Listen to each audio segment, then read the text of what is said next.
30% discount at Stone Stopper by Moonstone TM. Find us at moonstonenutrition.com. Here radio. Stone Stopper by Moonstone TM is a doctor-developed, science-backed kidney health solution with 30 MEq of alkali citrate to prevent kidney stones. Available in powders and capsules. Enjoy an exclusive discount with my promo code moonstonenutrition.com. Here radio to get 30% discount.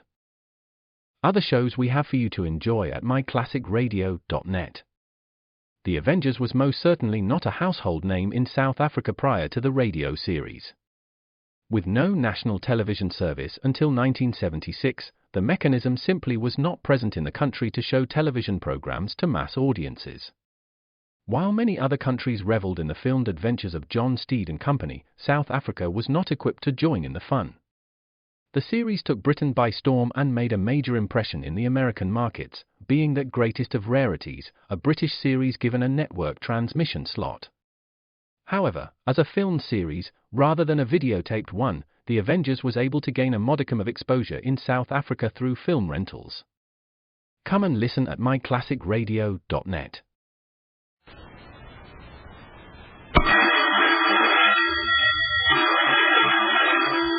Calling all detectives. Chinchillas that turn out to be rabbits and a certified check for $75,000. Those are the exhibits on this page from my casebook. The casebook of Jerry Browning, private detective.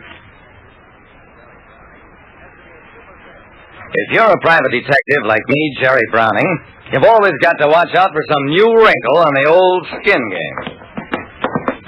Joe Benson and his partner Al Russell threw the bundle of tightly wrapped furskins on my desk.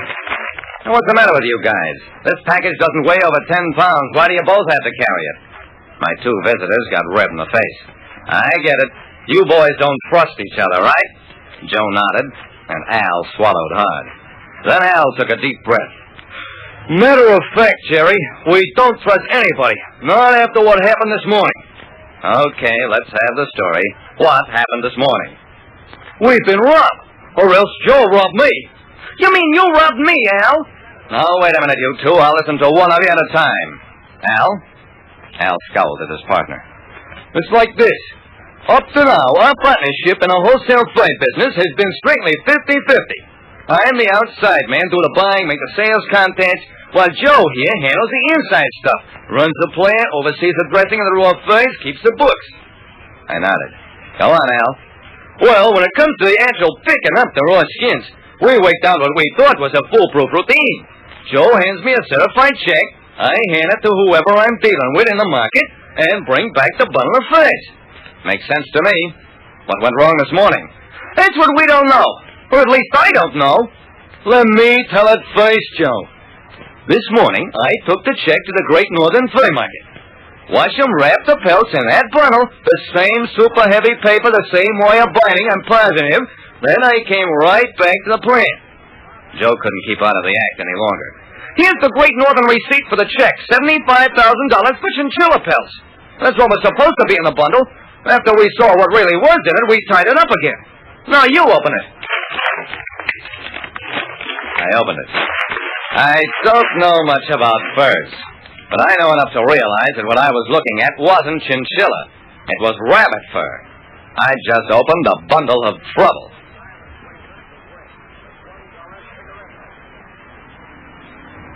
When two partners in the fur business came to my office, they showed me a bundle of rabbit skins that had been switched for costly chinchilla pelts. I handed back the bundle to both men. Here, take it back to your office, and both of you stay there.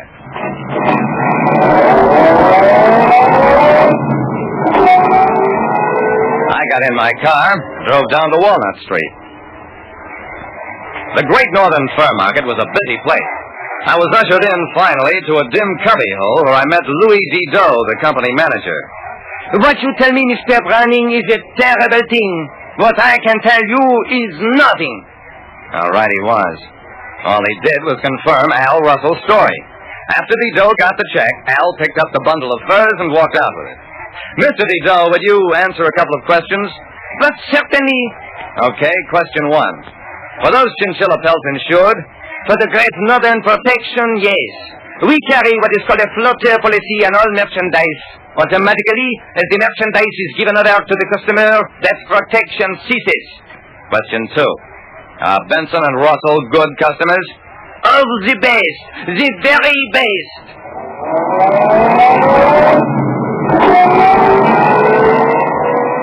From the Great Northern Company, I drove straight to the boys' office and plant. I found them sitting in a big reception room, both of them alternately staring glumly at the ceiling, then glaring at each other. The bundle of rabbit fur was on the table between them. All right, fellas, let's get to work. I want you to show me exactly what took place from the minute Al brought the bundle back from Great Northern. Both men stood up. Al picked up the bundle, walked into the corridor. I come in here like this. Joe was standing next to the table. I put the bundle down, gave him the receipt, and then I went into my office, made a couple of calls, was out of here maybe 10, 15 minutes. Joe started in to tell his version of what had happened, but I stopped him. Save it, Joe. I pointed an accusing finger at Al, then at Joe. From what you two characters haven't told me, I realize that neither of you suspect anyone else.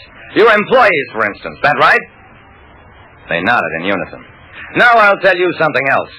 Both of you had equal opportunity to make the switch. Both of you could have stashed old wrappings from Great Northern, the wire and the crony pelts. Al, you could have swapped the packages any place from the market to here. And you, Joe, could have done it while Al was out of the room telephoning. One of you is lying. Are you sure you want me to find out which one?